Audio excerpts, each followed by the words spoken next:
Halo, perkenalkan, nama saya Fabian Krisandi. Saya sedang berkuliah di UPN Veteran Jawa Timur, jurusan Ekonomi Pembangunan. Seringkali kita... Perkenalkan, nama saya Kartika Flamboyan Jingga dari kelas Teori Portofolio dan Investasi kelas B dengan MPM 122. So, di video kali ini kita akan membahas mengenai investment and hal apa sih yang harus kita lakukan as a investor. Seringkali kita mendengar istilah investasi. Tapi apa itu sebenarnya investasi dan mengapa investasi ini menjadi hal yang penting? Investasi adalah mengalokasikan uang atau aset Anda ke dalam suatu instrumen investasi dengan harapan mendapatkan keuntungan di masa depan. Sama seperti menanam pohon, investasi membutuhkan waktu untuk tumbuh. Kenapa kita harus berinvestasi? Karena inflasi terus mengurangi daya beli uang kita dari waktu ke waktu. Adapun jenis-jenis investasi yang tersedia untuk dipilih, contohnya ada saham, yakni Anda membeli kepemilikan kecil dari suatu perusahaan atau Anda membeli kinerja suatu perusahaan. Lalu ada properti, lalu ada juga reksadana. Reksadana ini ada beberapa prinsip dasar yang perlu dipahami dalam berinvestasi. Yang pertama adalah mengenali resiko. Setiap investasi memiliki resiko. Semakin besar potensi keuntungan, biasanya risikonya juga semakin tinggi.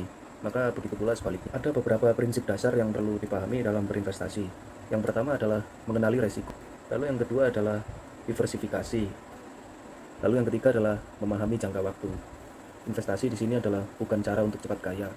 Butuh waktu untuk melihat hasil. So, as an investor, kira-kira strategi apa yang akan saya ambil untuk melakukan investasi yang menjadi investasi tersebut menjadi main fokus untuk mendapatkan sumber keuntungan dalam pertumbuhan suatu bisnis yang akan saya jalankan. Growth investing merupakan sebuah bentuk strategi investasi yang lebih fokus pada keuntungan pertumbuhan bisnis. Di sini, as an investor, sangat memperhatikan value growth dalam peningkatan margin harga beli dan juga harga jual aset. Murah atau mahal nilai investasi bukan menjadi problem besar.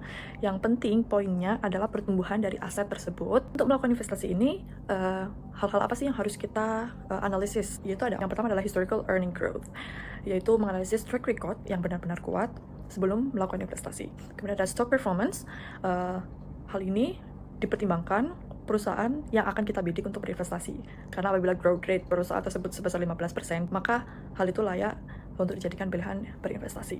Kemudian ada return on equity or ROE, kemudian ada margin profit. Untuk melakukan investasi ini, hal-hal apa sih yang harus kita analisis? Yaitu ada yang pertama adalah historical earning growth, yaitu mempertimbangkan future earning growth, karena setiap perusahaan akan selalu merilis pengumuman pendapatan per kuartal atau per periode tertentu. Apa yang Anda tunggu?